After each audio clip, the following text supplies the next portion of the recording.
serves as one of the methodologies in assessment, not the ultimate deciding factor. Yeah, that's fair. That's fair to say, Andrew, that indeed over-reliance on metrics, particularly unbalanced metrics, will lead to wrong decisions, especially if people have a financial or other interest in gaming the metric. The moment that people have some sort of personal or financial interest in gaming the metric, you're in deep trouble because they're going to do it.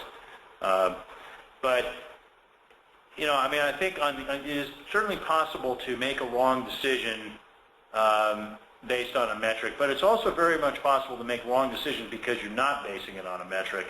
One of my favorite examples of this is Aristotle back 2,500 years ago.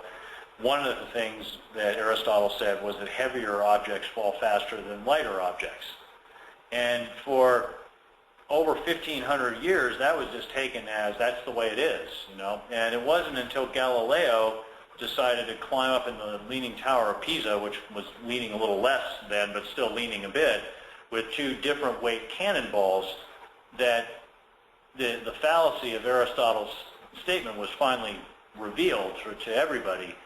You know, he dropped the two different weight cannonballs, and it wasn't thud, thud, it was thud, you know, both at once, right? And the thing that's silly about this is, you know, it's not like they couldn't have done this in ancient Greece. You know, I mean, if you've ever seen pictures of ancient Greece, it's just this big rugged coastside, right, with all these bluffs overlooking water. I mean, anybody could have gone up to the edge of one of these bluffs with two different weight rocks and dropped them and then gone back to Aristotle and said, dude, bad news. It wasn't splash, splash, it was splash, you know, and no, you're going to have to go rethink this thing. So, you know, that's an example where somebody didn't do the empirical stuff. They didn't do the experiment. Even though it was an obvious experiment, the data was right there waiting for them to pick up, and they just didn't bother to do it because they relied on the quote-unquote common sense, you know. And this is an example of what I call the reasonable that is wrong, which is the most dangerous kind of wrong, right?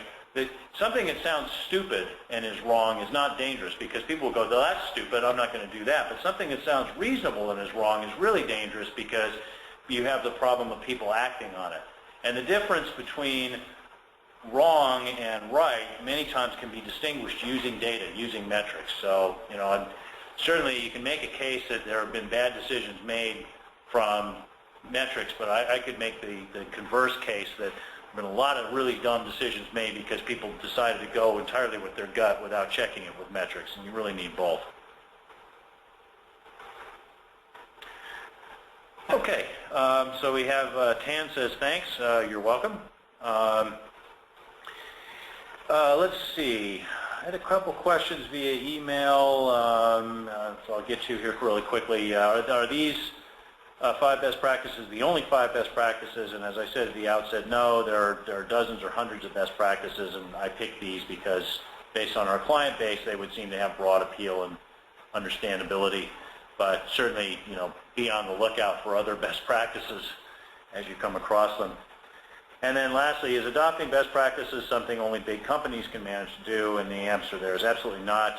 Companies of any size can adopt these best practices. They have to be tailored in some cases, but we work with clients of all sizes to help them implement these best practices. So it doesn't have anything to do with money or size. It has to do with discipline, maturity, and the will to improve. Okay, so to close this session, I'll tell you a little bit more about the resources available through RBCS. We run this free webinar session once a month. So if you check our website, www.rbcs-us.com, you can always find the latest list up there and sign up. It's very easy to register. If you want a special webinar presentation for your company only of this webinar or any other topic related to testing, send an email to info@rbcs-us.com or via our website, and we'll arrange that.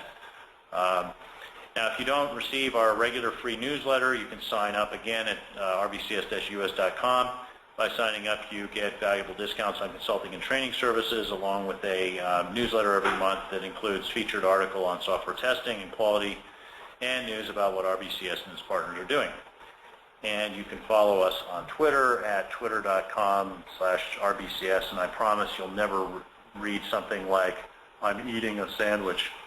So this concludes the webinar. Thanks to everyone for joining us, and thanks again to our UBC hosts for hosting us here for this live version.